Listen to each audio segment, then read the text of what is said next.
यति नरसिंहानंद जी, ये संत हैं कोई। और एक पोस्ट आई पढ़ी थी मैंने आज कहीं पे कि इनको शायद कोई जानता भी नहीं है। और हाँ, हम ये कहना चाहेंगे कि नहीं जानते। मैंने भी उनकी पोस्ट पे कमेंट किया था कि हाँ, हम भी उन्हें नहीं जानते। लेकिन अब जानना कई माने में जरूरी हो गया है। और बहुत सारे संत हैं, बहुत सारे लोग हैं, जरूरी नहीं है कि हर कोई उन्हें जाने। और आज वो जिस तरह से उनको धमकियाँ मिल रही हैं, उसके बाद उनको जानना सुनना बहुत ज़रूरी हो गया है, और ख़ासकर हिंदुओं के लिए, सनातनियों के लिए। नमस्कार, स्वागत है आपका मेरे चैनल नंदिनी शो में। मैं हूँ नंदिनी।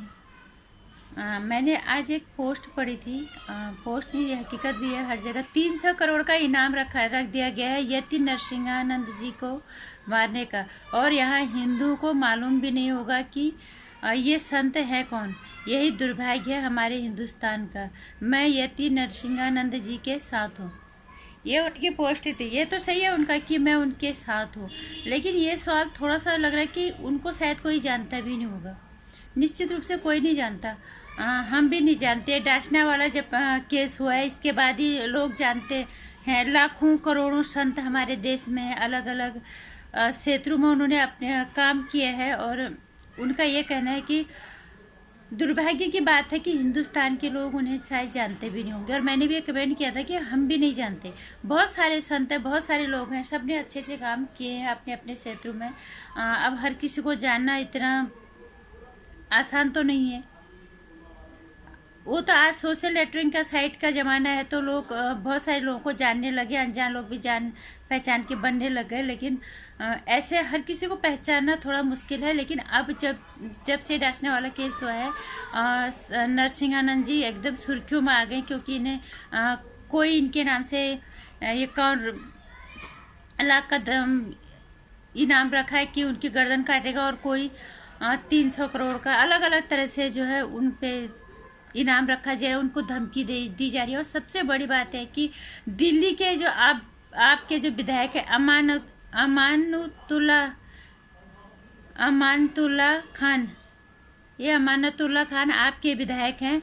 यति नरसिंहानंद जी सरस्वती की गर्दन काटने की इन्होंने खुलेआम धमकी दी थी। इन्होंने ट्विटर पे लिखा था अच्छा खासा कि उनकी गर्दन काटने के लिए जो उन्होंने। और अब बात ये आती है कि वो इस तरह से खुलेआम धमकी दे रहे हैं। अब लोगों को समझना है, लोग समझे भी तो कि जो संत है ये किस लिए लड़े, ये किस बात है। लोगों को पूरी कहानी ही नहीं पता।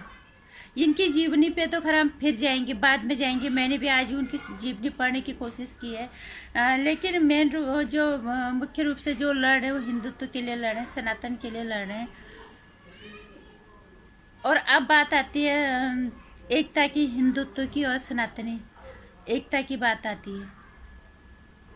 किसी भी जिस तरह से कहा जा रहा है कि नरसिंहानंद जी दूसरे धर्म, कई वीडियो उनके वायरल हो रहे हैं कि दूसरे धर्म से के लिए वो नफरत फैला रहे हैं। ये एक अलग विषय हो गया, हमने खैर वो देखा नहीं अभी। अगर ऐसा है तो ये भी गलत है, क्योंकि सनातन संस्कृत कभी किसी दूसरे धर्म की बुराई नहीं करता, आलोचना नहीं करता, किसी दूसरे धर्म पे हावी होने की कोशिश नहीं करता, किसी दूसरे धर्म को खत्म करने की कोशिश नहीं करता, इसका संदेश नहीं देता। सनातन हमेशा शरणार्थियों को शरण देता है और सहर्ष स्वीकारता है, तब तक जब तक वो दूसरे लोग इज्जत से रहें, प्यार से रहें। अगर वो दूसरा धर्म, दूसरी बिरादरी अगर वो बुराई की, अत्याचार की सीमा को क्रॉस कर जाता है, उस सीमा को अगर वो पार कर जाता है, तब सनातन धर्म हथियार उठाता है। सनातन धर्म, जो सनातन धर्मी अपने आप को मर्यादा पुरुषोत्तम श्री भगवान या कृष्ण जी का आपको अपना आदर्श मानते हैं, तो उन्हें ये पता होना चाहिए कि भगवान जी बुराई को खत्म करने के लिए धरती में मानव रूप में उन्होंने जन्म लिया था। जब अत्याचार और अन्याय सर से ऊपर जा चुका था, तब भगवान जी बुराई को खत्म करने के लिए धरती में जन्म लेते हैं। ये बात उन सनातनियों को पता होना चाहिए जो अपने आप को कट्टर हिंदू, कट्टर सनातनी कहते हैं। सनातन कभी दूसरे धर्म की आलोचना नहीं करता। सनातन धर्म कभी दूसरे धर्म को खत्म करने की बात नहीं करता। सनातन धर्म खत्म करने की बात तब करता है जब बुराइयां हद से ज़्यादा बढ़ जाती है, तब सनातन धर्म, तब भगवान जी चक्र उठाते हैं। सबको पता है धर्म के नाम पे किसी गलत तरीके से किसी और धर्म के बारे में बोलना ये गलत है। लेकिन नरसिम्हानंद जी ये सनातन के लिए बोल रहे हैं, ये हिंदुत्व के लिए बोल रहे हैं जिस तरह से। और अब मैं ये कहना चाहूँगी कि सभी सनातनियों को, सभी हिंदुओं को उनके साथ खड़े होने की ज़रूरत है। कुछ लोग ये भी कह रहे हैं कि उन्हें Z+ की सुरक्षा दे दी जानी चाहिए। पर यहाँ पे मैं इसके थोड़ा सा जो है इसके मैं पक्ष में नहीं हूँ, क्योंकि बहुत सारे लोग, अगर तुम कोई काम करने जा रहे हो अपनी हिम्मत से करो।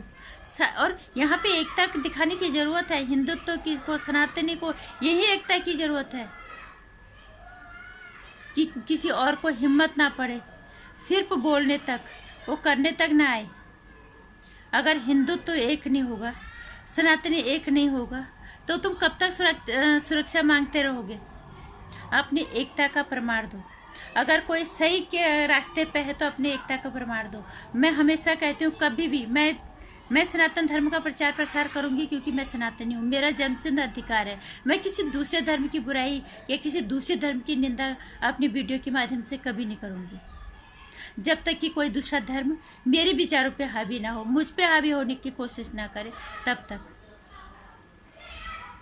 सनातन ये कभी नहीं सिखाता। और अब बात आती है, हमारे यहाँ बहुत सारे लोग कह रहे हैं उन्हें Z+ की सुरक्षा मिलनी चाहिए। क्यों? अगर हर किसी को, अगर कोई इंसान किसी युद्ध में लड़ रहा है तो अपने बलबूते लड़े। हर जगह पे Z+ की सुरक्षा हर किसी को नहीं दी जा सकती। कल को हम भी एक छोटी मोटी वीडियो बनाते हैं, हम भी कुछ बोले तो हम भी बोलेंगे हमें सुरक्षा दो। अगर तुम कोई काम करते हो अपनी हिम्मत से करो। बात आती है एकता की, सनातनियों को और हिंदुत्व को, और हम भी नरसिम्हानंद जी के साथ हैं। जहाँ पे उनको साथ की जरूरत पड़ेगी हम उनके साथ हैं। उन्होंने एक ट्वीट किया था कल कि मेरे देश के युवा, मेरे देश के ज़्यादातर युवा नरसिम्हानंद जी के साथ है। मैं कहना चाहूँगी कि युवाओं को के अंदर जो सनातन के लिए ये प्यार उभरा है, इसका श्रेय सबसे ज़्यादा बीजेपी को जाता है। बीजेपी ने युवाओं के अंदर अपने धर्म के प्रति एक जागृति पैदा की है। जो युवा भटक रहे थे, जिन्हें पता भी नहीं था कि हम किस धर्म से हैं। और दूसरी बात, बीजेपी को इस तरह के जो लोग खुलेआम धमकी दे रहे हैं, उनके खिलाफ कार्रवाई करनी चाहिए। क्योंकि हम बीजेपी को सत्ता में इसीलिए लाए हैं कि हमारे धर्म की रक्षा हो। आज तक हमारा धर्म लगभग उसका वजूद और उसके अस्तित्व को खत्म करने में लग रहे थे दूसरी पार्टियां, जो हम ऐसा कभी नहीं चाहेंगे। और बीजेपी अगर यहाँ पे धर्म के मामले में, धर्म रक्षा, धर्म हमारा सबसे बड़ी चीज है। अगर बीजेपी हमारे साथ खड़ी नहीं होती तो बीजेपी कटघरे में खड़ी होगी। अगले चुनाव में कभी भी फिर बीजेपी को इसका खामियाजा भुगतना ही पड़ेगा। जो लोग बीजेपी की बिना किसी स्वार्थ के प्रचार प्रसार करते हैं, वो लोग फिर उनके विरोध में हो जाएंगे। और हम खुद बीजेपी का प्रचार प्रसार करते हैं। जिन लोगों को फायदा होता हम सिर्फ हिंदुस्तान में भगवा साम्राज्य के साथ साथ शांति चाहते हैं। जो भी यहाँ पे रह रहता है सबको सब शांति प्रिय रहे। हम किसी से नहीं कहते कि किसी को के लिए हमारे दिल में नफरत नहीं है। सब प्यार से रहे, बशर्ते कोई हमारे धर्म पे हावी ना हो। और अब सबसे बड़ी बात जो है, संत समाज, हिंदुत्व तो कैसे एक होगा, सनातन कैसे एक होगा? कई दफे इसका उदाहरण मिल चुका है। संत समाज जो सबसे ज्यादा कथा करने के पैसे लेते हैं, वो संत समाज खामोश बैठा हुआ है। नरसिम्हानंद जी को जो खुलेआम धमकियां मिल रही हैं, उनके मुंह से एक लफ्ज भी नहीं निकल रहे हैं। ये बहुत अफसोस की बात है। इस पे भी सोचना होगा हमारे देश के लोगों को। जो संत, जो कथाकार, पूरा संत समाज, उनकी बिरादरी उनके साथ नहीं है।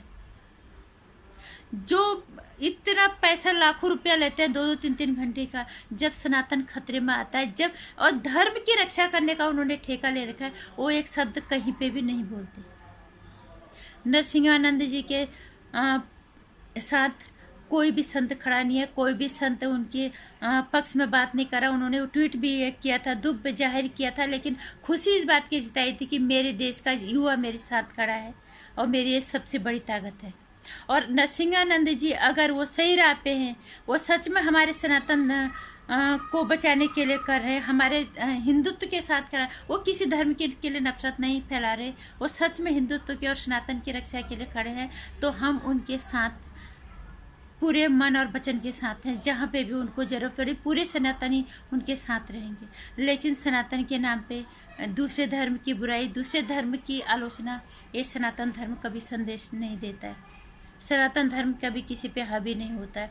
और रही बात पहचानने की, नरसिम्हानंद जी को हम भी नहीं पहचानते थे। इनका आज जिस तरह से हम पोस्ट देख रहे हैं, जिस तरह से हम उनके बारे में पढ़ रहे सुन रहे, अब हम उनके बारे में पढ़ना और लिखना सुनना हमने शुरू किया है। कहाँ पढ़े थे, कहाँ के वो हैं, उनका वो मूल रूप से कहाँ के, क्या उनका जीवन परिचय है, हमने अब पढ़ा, उनके बारे में शुरू किया है। कभी उनके बारे में फिर वीडियो में बात करेंगे। लेकिन बात है संत समाज की, जो उनके साथ खड़ा नहीं है, और बात आती है हमारे सनातनी और हमारे हिंदुत्व की, तो हमें उनके साथ खड़ा होना है। उनको अगर हिंदुत्व और सनातनी एक है तो उन्हें जेट प्लस सुरक्षा की क्या जरूरत है। पहली चीज, अगर कोई इंसान किसी जंग में जाता है, वो अपने बलबूते भी जाता है, और हमारे सनातनियों को और हिंदुत्व को उनके साथ खड़े होने की ज़रूरत है। तन और मन धन से उन पे कोई आँच भी ना आए और आएगी भी नहीं। अमानतुल्लाह जैसे आप आदमी के विधायक कितने तरह के चीज़ों में ये फंस चुके हैं, और फिर ये आ जाते हैं कि हम तो मुस्लिम हैं, मुस्लिम होने का खमियाजा भुगत रहे हैं।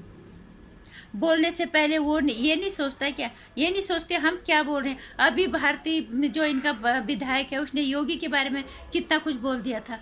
खुलेआम इन्हें डर नहीं है, कुछ भी बोल रहे हैं। इन्हें ये तक एहसास नहीं है कि हमें जनता ने चुना है, तो अपने भाषा पे हम मर्यादित भाषा का इस्तेमाल करें, हम अपनी जुबान पे कंट्रोल करें।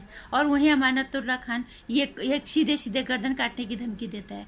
उसके बाद ये लोग कहते हैं कि हिंदू खराब है या मुस्लिम यहाँ पे असुरक्षित है।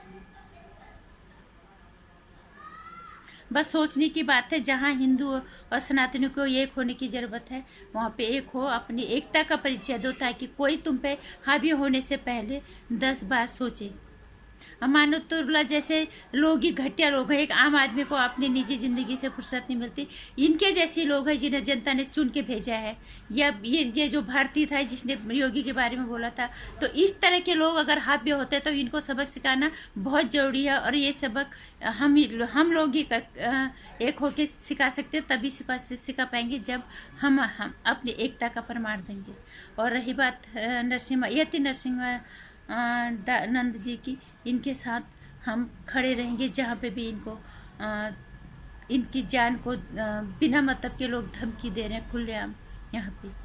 बशर्ते किसी दूसरे धर्म के प्रति की निंदा ना करें, किसी दूसरे धर्म की बुराई ना करें, किसी दूसरे को खत्म करने की बात ना करें। याद रखें, सनातनी शहर से सुकारता है, सनातनी किसी की आलोचना नहीं करता। सनातन बुराई जब सर से ऊपर जाती है तब तलवार उठाता है बुराई खत्म करने के लिए। हद तक भगवान जी राम, मैं बार बार कहती हूँ, आदर्श मानने वाले मर्यादा पुरुषोत्तम भगवानों ने रावण को भी आखिरी वक्त तक मौका दिया था कि मेरे शरण में आ जाए, लेकिन जब वो नहीं माना तो उन्होंने हथियार उठाया था। इसीलिए मैं हमेशा कहती हूँ, जब तक बुराई सर से ऊपर ना आ जाए तब तक बर्दाश्त करो। सनातन कभी किसी को खत्म करने की का संदेश नहीं देता। सनातन हमेशा सबको सहर स्वीकारता है, प्यार की भाषा सिखाता है, अंत तक भी सुधरने की कम मौका देता है। लेकिन जब वो नहीं मानता तो सनातन तलवार उठाता है। इस चीज़ को हमेशा याद रखना और अपनी एकता का प्रमाण हमें हमेशा देना है। अभी ज़रूरत है यति नंद जी को हमारे साथ और सहयोग की, इसलिए कृपा करके उनके साथ खड़े रहो।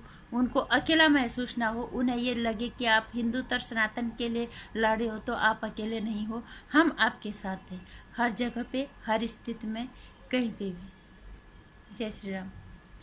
वीडियो को लाइक और शेयर कर देना, चैनल को सब्सक्राइब कर देना। आने वाली वीडियोज़ की जानकारी के लिए घंटी आइकन प्रेस करें।